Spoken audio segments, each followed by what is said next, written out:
Welcome students. आज हम अपना फर्स्ट लेक्चर पढ़ेंगे आपके सब्जेक्ट को जो नाम है दैट इज डाटा स्ट्रक्चर। तो पहले बात आती है कि डाटा स्ट्रक्चर होता क्या है। तो जब भी हम कंप्यूटर में बात करते हैं तो हम बहुत सारा डाटा स्टोर कराते हैं। डाटा आपने क्या होता है फंडामेंटल में भी पढ़ा होगा कि कोई भी चीज़ हम स्टोर करा रहे हैं, जैसे हम आपका नाम स्टोर करा रहे हैं, रोल नंबर स्टोर कराते हैं, आपके मार्क्स स्टोर करा रहे हैं, तो ये सब क्या है आपका डाटा। यानी डाटा को सिंपल डेफिनेशन जो देते हैं that is it is a collection of raw facts. अब इसी से रिलेटेड टर्म आती है डाटा स्ट्रक्चर। अब जब हम कंप्यूटर में डाटा को स्टोर कराते हैं तो स्टोर जनरली कहाँ कराते हैं? Secondary memory. जब भी हमें इस डाटा पे कोई भी प्रोसेसिंग करनी है, जैसे आपने पढ़ा होगा सीपीयू ने कुछ भी प्रोसेसिंग करनी है, प्रोसेसिंग कौन करता है? सीपीयू हमारा। तो सीपीयू ने जब प्रोसेसिंग करनी है तो सीपीयू सेकेंडरी मेमोरी को डायरेक्टली एक्सेस नहीं कर सकता, तो हमें वो डाटा कहाँ लाना पड़ता है? To the main memory. तो यानी हमारा डाटा कहाँ हो सकता है? सेकेंडरी मेमोरी में भी हो सकता है, मेन मेमोरी में भी हो सकता है। अब जब डाटा हम मेन मेमोरी में लाएंगे तो हमें डाटा को इस फॉर्म में स्टोर कराना है कि जो डाटा में रिलेशनशिप है वो भी स्टोर रहे। मैं आपका रोल नंबर स्टोर कर रहा हूँ, सपोज क्लास में 20 बच्चे हैं तो हमारे रोल नंबर से 1 to 20। तो मुझे जब डाटा स्टोर कर रहा हूँ इनका मेन मेमोरी में, तो कहीं ना कहीं रिलेशन मेंटेन करना है कि 1 का जो नेक्स्ट रिकॉर्ड है वो कौन सा है? Roll number 2। 2 का नेक्स्ट कौन सा है? 3। 3 का नेक्स्ट कौन सा है? 4 एंड सो। तो डाटा स्ट्रक्चर की जैसे आप डेफिनेशन देख रहे हो कि it is a representation of relationship, logical relationship existing between individual elements of data. यानी जो हमारे डाटा के बीच में रिलेशनशिप है उसे हम कैसे रिप्रेजेंट करेंगे, उसको हम क्या बोलते हैं? Data structure. एक बात याद रखनी है कि जब हम इस रिलेशनशिप की बात कर रहे हैं, जो डाटा हमारा स्टोर्ड है मेन मेमोरी में, तो उसके लिए हम टर्म यूज करते हैं डाटा स्ट्रक्चर। जब हम यही डाटा स्टोर करते हैं सेकेंडरी मेमोरी में, तो कैसे स्टोर होगा? तो उसकी बात करते हैं हम फाइल स्ट्रक्चर। यानी जब भी हम टर्म यूज करेंगे फाइल स्ट्रक्चर, तो इम्प्लिसिट है कि हम बात कर रहे हैं सेकेंडरी मेमोरी में कैसे डाटा हमारा स्टोर होगा, कैसे रिलेशनशिप उसके बीच में रिप्रेजेंट होगा। वही बात हम मेन मेमोरी के केस में करते हैं, तो टर्म देते हैं डाटा स्ट्रक्चर। तो जैसे हमारा सब्जेक्ट है डाटा स्ट्रक्चर, तो हम पूरे सब्जेक्ट में बात करेंगे कैसे हमारा डाटा स्टोर होगा इन योर मेन मेमोरी, कैसे उसके बीच एलिमेंट्स के बीच में हम रिलेशनशिप बनाएंगे, कैसे रिप्रेजेंट करेंगे डाटा को इन मेन मेमोरी, और उसके ऊपर ऑपरेशंस कैसे से हम कौन कौन से होते हैं और कैसे कैसे करेंगे। तो सेकंड डेफिनेशन जैसे आप देख रहे हो लास्ट पार्ट में कि data structure is a specialised format for organising and storing data in memory. यानी हम मेन मेमोरी में डाटा को स्टोर कर रहे हैं, जैसे मैंने पहले भी बताया। तो हमें डाटा स्ट्रक्चर में देखना है कैसे आपका डाटा ऑर्गेनाइज होगा मेन मेमोरी के अंदर, और इसके अंदर सिर्फ हमें एलिमेंट स्टोर नहीं करनी, हमें उनका रिलेशनशिप भी रिप्रेजेंट करना है इन योर मेन मेमोरी। अब डाटा स्ट्रक्चर का रेलिवेंस क्या आता है कि जब भी हम प्रोग्राम बनाते हैं, तो अगर एक प्रोग्राम को इम्प्लीमेंट करने के लिए मल्टीपल एल्गोज है, अगर आपने सी प्रोग्रामिंग पढ़ी है, फर्स्ट पिछले सेमेस्टर में आपने सी प्रोग्रामिंग पढ़ी है, सपोज मुझे एक नंबर का फैक्टोरियल निकालना है, तो फैक्टोरियल वहां आपने दो तरीके से इंप्लीमेंट किया होगा। एक किया होगा यूजिंग रिकर्शन, यानी फंक्शन अपने आप को कॉल कराता है। दूसरा किया होगा यूजिंग फोर लूप, जहां पे मेरे को 5 का फैक्टोरियल निकालना है, तो जनरली हम कैसे निकालेंगे? 1 to 5, यानी जिस भी नंबर का फैक्टोरियल निकाल रहे हैं वहां तक के सभी नंबर्स को आपस में मल्टीप्लाई करते हैं, यानी 1 to n मल्टीप्लीकेशन करके हमें क्या मिलेगा? फैक्टोरियल। तो अब इनमें से जनरली हम कौन सा इंप्लीमेंट करेंगे वो डिपेंड करता है कि कौन सी एल्गोरिथम ज्यादा एफिशिएंट है। और तो जनरली जब हम प्रोग्राम बनाते हैं तो प्रोग्राम हम बेसिकली करते हैं क्या है? एल्गोरिथम का इंप्लीमेंटेशन कर रहे हैं। एल्गोरिथम तो जनरली आपने पढ़ा है कि it is a step by step, जो मुझे स्टेप्स करने पड़ेंगे एक प्रॉब्लम को सॉल्व करने के लिए, उसको हम जनरल टर्म्स में इंग्लिश स्टेटमेंट्स में लिखते हैं, उसको क्या बोलते हैं? एल्गोरिथम। जब हम उसको किसी प्रोग्रामिंग लैंग्वेज में इंप्लीमेंट करते हैं तो उसको क्या बोलते हैं? प्रोग्राम। अब जब भी हम एल्गोरिथम कोई इंप्लीमेंट करेंगे तो उसमें मुझे डाटा भी होगा, डाटा स्टोर भी कराना है। वो वेरिएबल्स जैसे अभी तक आपने पढ़े हैं, तो डाटा आप जनरली कहाँ स्टोर कराते हो? वेरिएबल्स में। अगर डाटा ज्यादा है तो फिर हमें जरूरत पड़ती है डाटा स्ट्रक्चर की। जैसे आपने एरेज पढ़ा सी में, तो एरे क्या पढ़ते थे आप? It is a group of homogeneous elements. तो प्रोग्राम में जनरली फिर हमारे पास दो चीजें आ जाएंगी, एक तो आई बॉस एल्गोरिथम, दूसरा डाटा को रिप्रेजेंट करने के लिए, स्टोर करने के लिए रिक्वायर अ डाटा स्ट्रक्चर। अब डाटा स्ट्रक्चर को हम जनरली दो कैटेगरी में डिवाइड कर देते हैं। One is the primitive data structure, another is the non primitive data.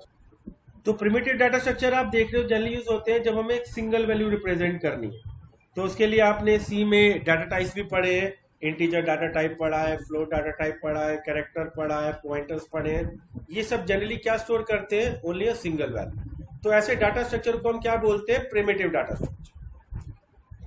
दूसरा केस हो सकता है जहां हमारे पास ग्रुप ऑफ वैल्यूज हो, वैल्यूज एक से ज्यादा हो।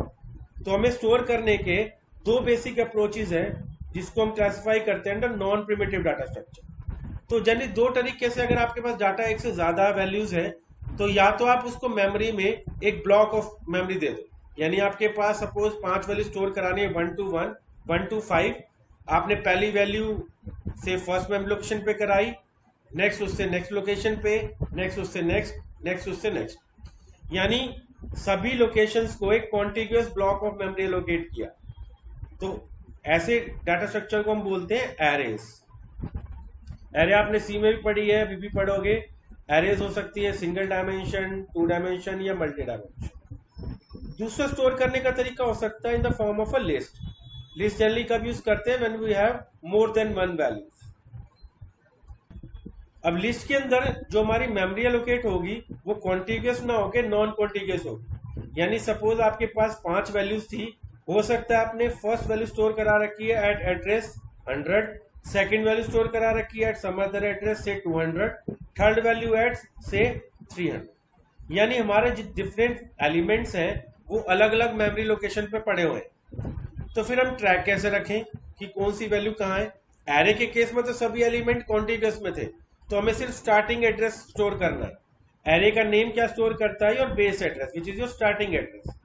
अब लिस्ट के अंदर क्योंकि एलिमेंट्स फ्रेगमेंटेड है, तो हम क्या करते हैं, जब भी एक वैल्यू स्टोर कराएंगे, से हमने रोल नंबर 1 स्टोर कराया, उस वो था एट एड्रेस 100, रोल नंबर 2 का रिकॉर्ड है एट एड्रेस 200, तो हम फर्स्ट एलिमेंट के साथ यानी फर्स्ट रोल नंबर के डाटा के साथ स्टोर करा देंगे address of next element which is 200।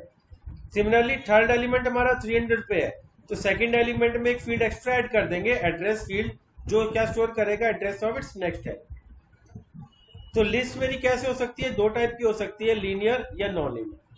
अगर मेरे एक एलिमेंट का एक यूनिक ही सक्सेसर है, उसका नेक्स्ट एलिमेंट एक ही है, जैसे रोल नंबर 1 का नेक्स्ट रोल नंबर 2 ही होगा, रोल नंबर 2 का नेक्स्ट 3 ही होगा, 3 का प्रीडिसेसर 2 ही होगा, तो हर एलिमेंट का एक यूनिक प्रीडिसेसर है और एक यूनिक सक्सेसर है accept first and last element. तो ऐसी लिस्ट होती है हमारी लीनियर लिस्ट। दूसरी होती है नॉन लीनियर, यानी हर एलिमेंट का एक से ज्यादा सक्सेसर हो सकता है या एक से ज्यादा प्रीडिसेसर हो सकता है। से मैं स्टोर करा रहा हूं पेरेंट चाइल्ड इंफॉर्मेशन टाइप की इंफॉर्मेशन, कि सपोज मैंने स्टोर कराया आपके फादर है, फादर के कितने बच्चे हैं, तो एक से ज्यादा हो सकते हैं, तो यानी उनके सक्सेसर एक से ज्यादा हुए। ठीक है, अगर मैं आपकी बात करूं तो आपके पेरेंट भी एक से ज्यादा है, यानी एक से ज्यादा प्रीडिसेसर है, तो ऐसे डाटा स्ट्रक्चर हुए नॉन लीनियर डाटा स्ट्रक्चर। तो इसमें हम ट्रीज एंड ग्राफ पढ़ेंगे, लीनियर केस में हम स्टैक, क्यूज और लिंक लिस्ट पढ़ेंगे। तो जैसे मैंने बताया अभी हमने पढ़ा प्रिमिटिव डाटा स्ट्रक्चर, तो ये तो सिंपल डाटा स्ट्रक्चर्स होते हैं जो हम मशीन इंस्ट्रक्शन से डायरेक्टली ऑपरेट कर सकते हैं। यानी जो data structures directly machine level instruction से ऑपरेट होते हो वो क्या हुए, प्रिमिटिव डाटा स्ट्रक्चर। तो उसमें आपने सिंपल सिंपल पढ़ रखे हैं, इंटीजर, फ्लोटिंग पॉइंट, कैरेक्टर्स, ये सब क्या है, प्रिमिटिव। नॉन प्रिमिटिव मैंने डाटा स्ट्रक्चर क्या बताया कि अगर आपके एलिमेंट्स मोर देन 1 है तो हम यूज करेंगे नॉन प्रिमिटिव डाटा स्ट्रक्चर। अब डाटा जो स्टोर कर रहे हैं वो इनडायरेक्टली तो इंटीजर, कैरेक्टर या फ्लोट होगा या मिक्स डाटा टाइप भी हो सकता है। तो जो हमारे नॉन प्रिमिटिव डाटा स्ट्रक्चर्स हैं वो इनडायरेक्टली हम डिराइव करते हैं फ्रॉम प्रिमिटिव डाटा स्ट्रक्चर। तो हमारे पास जो डिफरेंट वैल्यूज या ग्रुप ऑफ वैल्यूज हम स्टोर कर रहे हैं वो सेम टाइप की भी हो सकती है, यानी होमोजीनियस एलिमेंट भी हो सकते हैं, और हेट्रोजेनियस यानी मिक्स डाटा टाइप के एलिमेंट्स भी हो सकते हैं। तो ऐसे डाटा स्ट्रक्चर जो ऐसे ग्रुप ऑफ वैल्यू स्टोर करेंगे उनको बोलते हैं नॉन प्रिमिटिव डाटा स्ट्रक्चर। तो लीनियर और नॉन लीनियर मैंने डिफरेंस बता दिया। लीनियर डाटा स्ट्रक्चर में जनरली आपके पास होमोजेनियस एलिमेंट्स होंगे, एलिमेंट्स एक सीक्वेंस में होंगे। सीक्वेंस का मतलब हर एलिमेंट का एक यूनिक सक्सेसर होगा और एक यूनिक प्रीडिसेसर होगा। तो इनको इम्प्लीमेंट करना भी कंपैरेटिवली इजी होगा क्योंकि जनरली हमारी मेमोरी भी लीनियर ही होती है। तो कुछ लीनियर डाटा स्ट्रक्चर जो हम पढ़ेंगे उसमें स्टैक्स पढ़ेंगे, क्यूज पढ़ेंगे और लिंक लिस्ट पढ़ेंगे। नॉन लीनियर डाटा स्ट्रक्चर में जैसे मैंने आपको पहले ही बताया कि नॉन लीनियर डाटा स्ट्रक्चर हम यूज करेंगे जब हमारे पास कुछ हायरार्किकल रिलेशनशिप हो, यानी कुछ पेरेंट चाइल्ड टाइप का रिलेशनशिप हो। तो नॉन लीनियर डाटा स्ट्रक्चर के अंदर हर एलिमेंट का एक से ज्यादा सक्सेसर हो सकता है और एक से ज्यादा प्रीडिसेसर हो सकता है। तो कुछ नॉन लीनियर डाटा स्ट्रक्चर जो हम पढ़ेंगे उसमें पढ़ेंगे ट्रीज और ग्राफ्स। अब डाटा स्ट्रक्चर्स के ऊपर जनरली जो हम ऑपरेशंस करेंगे, मतलब जो ग्रुप ऑफ वैल्यूज है उनके ऊपर हम क्या क्या ऑपरेशंस कर सकते हैं, उसमें पहला पढ़ेंगे ट्रैवर्सल। ट्रैवर्सल का मतलब होता है हम हर एलिमेंट को विजिट करेंगे वंस। कि आपके पास 5 स्टूडेंट का रिकॉर्ड था तो पहले हम जाएंगे रोल नंबर 1 के रिकॉर्ड को प्रोसेस करेंगे, then second student, then third student up to last. Second operation होता है इंसर्शन ऑपरेशन। इंसर्शन का मतलब होता है कि आपको बीच में फर्स्ट पोजीशन पे या लास्ट पोजीशन पे कोई नया रिकॉर्ड इंसर्ट करना। सपोज आपने रिकॉर्ड इंसर्ट किए थे रोल नंबर 1, 3, 5। अब आप 2 का रिकॉर्ड इंसर्ट करना भूल गए तो आपने इंसर्ट कहाँ करना है, 1 और 3 के बीच में। तो इसको बोलते हैं इंसर्शन ऑपरेशन। सर्चिंग का मतलब होता है कि आपको कोई एलिमेंट उस ग्रुप ऑफ वैल्यूज में सर्च करना। सॉर्टिंग का मतलब होता है जो आपके डिफरेंट ग्रुप ऑफ एलिमेंट्स आपने स्टोर कर रखे हैं उनको अरेंज करना है आइदर इन असेंडिंग ऑर्डर और इन डिसेंडिंग। मर्जिंग का मतलब होता है कि आपके पास दो set of group of values थी। सपोज आपके पास 5 रोल नंबर 5 स्टूडेंट थे बीएससी 1 के, 5 स्टूडेंट थे बीएससी सेकेंड ईयर के। अब आपको एक डाटा स्ट्रक्चर ऐसा बनाना है जिसमें 10 रिकॉर्ड हो। तो मर्जिंग का मतलब है कि आपके पास 2 सेपरेट लिस्ट थी, उनको कंबाइन करके एक सिंगल लिस्ट क्रिएट कर रहे हो, इसको हम बोलते हैं मर्जिंग। लास्ट ऑपरेशन जो हम पढ़ेंगे दैट इज डिलीट। डिलीट का मतलब है कोई एक पर्टिकुलर एलिमेंट आपको लिस्ट से हटाना है।